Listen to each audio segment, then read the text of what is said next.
بسم اللہ الرحمن الرحیم۔ السلام علیکم۔ مبارک ہو بیٹی ہوئی ہے، نرس نے کمرے سے باہر آتے ہی اعلان کیا۔ اقبال کا دل ڈوب سا گیا۔ وہ اوپر سے حشاش بشاش دکھائی دینے کی کوشش کر رہا تھا، اگرچہ اس کے اندر جیسے اندھیرا چھا گیا تھا۔ یہ تیسری لڑکی تھی، اسے بیٹے کی شدید خواہش تھی۔ دل ہی دل میں وہ سوچ رہا تھا، ایک بیٹا ہوتا تو کم از کم بڑھاپا تو سکون سے گزر جاتا۔ وہ رو رو کر اللہ سے دعائیں مانگتا تھا کہ اس کے ہاں بیٹا ہو۔ کبھی کسی نیک آدمی سے ملتا تو اسے دعا کے لیے کہتا۔ آخر اللہ نے اس کی سن لی۔ 2 سال بعد اس کے ہاں چاند سا بیٹا پیدا ہوا، جس کا نام اس نے جمال رکھا۔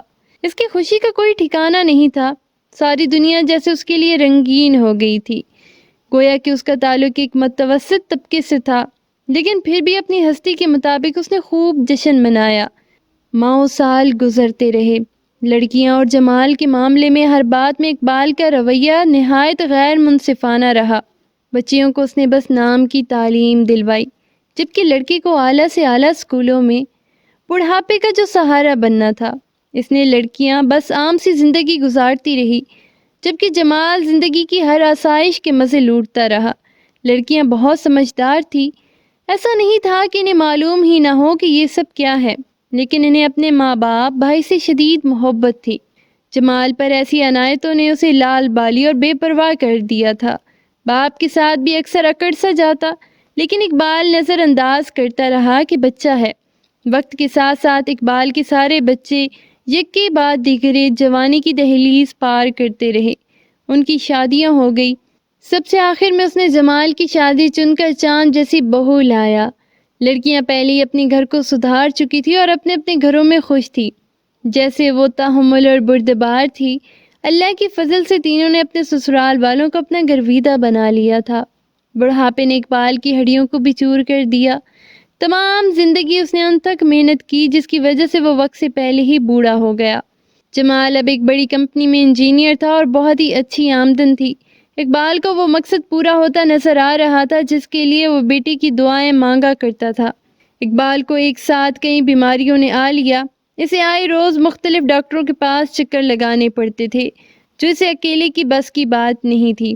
تو جمال ہی پر اس کا آسرا تھا، لیکن اسے اکثر ایسا محسوس ہوتا کہ جمال کو اس طرح اس کے ساتھ بندھے رہنا سخت ناگوار ہوتا ہے۔ کئی دفعہ اس نے اشاروں میں بات کا اظہار بھی کیا۔ وہ ماں اور باپ دونوں سے ہی نالا رہنے لگ گیا۔ پھر ایک دن اقبال اور اس کی بیوی نے ڈاکٹر کے پاس جانا تھا۔ جمال اپنے کمرے میں تیار ہو رہا تھا۔ کافی دیر گزر گئی تو اقبال اور اس کی بیوی ان کی کمرے ہی کی طرف چل دیے۔ کمرے سے اونچی اونچی آوازیں آ رہی تھی۔ جمال اپنی بیوی سے کسی بات پر لڑ رہا تھا۔ تمہیں ان کے ساتھ مجھ سے زیادہ ہمدردی ہے کیا؟ جمال وہ بوڑھے ہیں، ایسے وقت میں جوان اولاد سہارا بنتی ہے، اس کی بیوی بول رہی تھی۔ ارے چھوڑو، کتنا کوئی سہارا بنے، اللہ ان کو پردہ ہی دے دے تو سب کے لیے اچھا ہے۔ صبح شام ان کی خدمت کروں یا اپنی زندگی بھی گزاروں، کیا میری اپنی کوئی زندگی نہیں؟ جمال بس بولے جا رہا تھا۔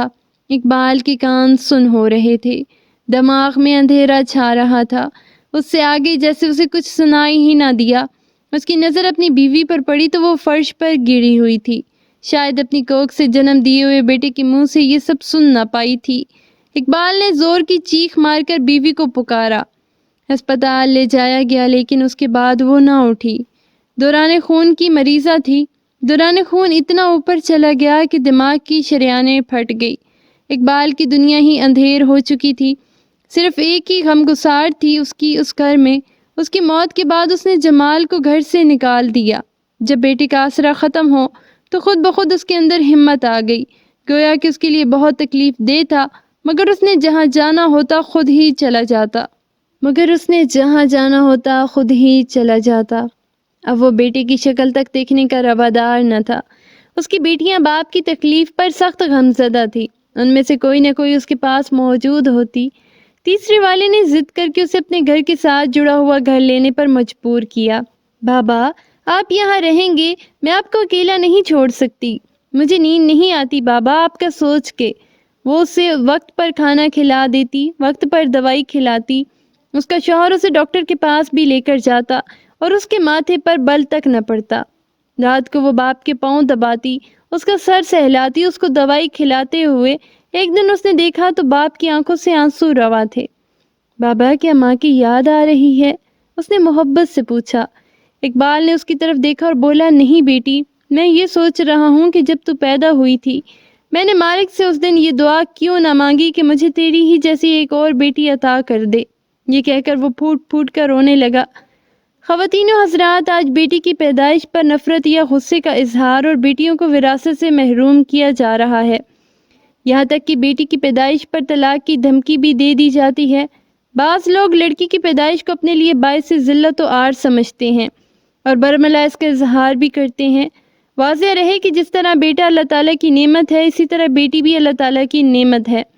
دونوں کی پیدائش اللہ تعالیٰ کی حکمت اور مصلحت کے مطابق ہے۔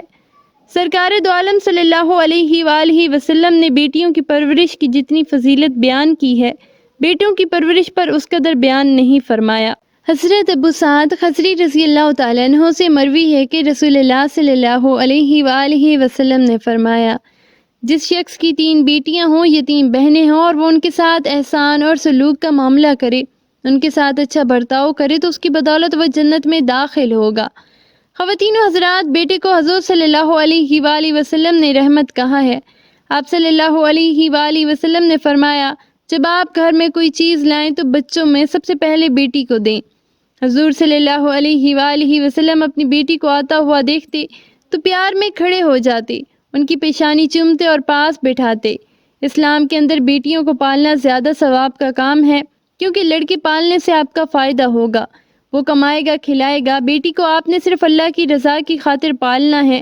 صرف اتنا عمل باپ کے اور دوزخ کے درمیان ایک دیوار کو حائل کر دے گا۔ اگر ان روایات کو دیکھا جائے تو بیٹی افضل ہوئی۔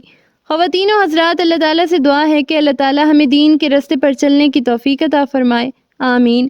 اگر آپ کو ہماری آج کی یہ ویڈیو اچھی لگی ہے تو ہمارے اس پیغام کو اپنے باقی دوستوں کے ساتھ ضرور شیئر کیجیے گا۔ السلام علیکم ورحمۃ اللہ۔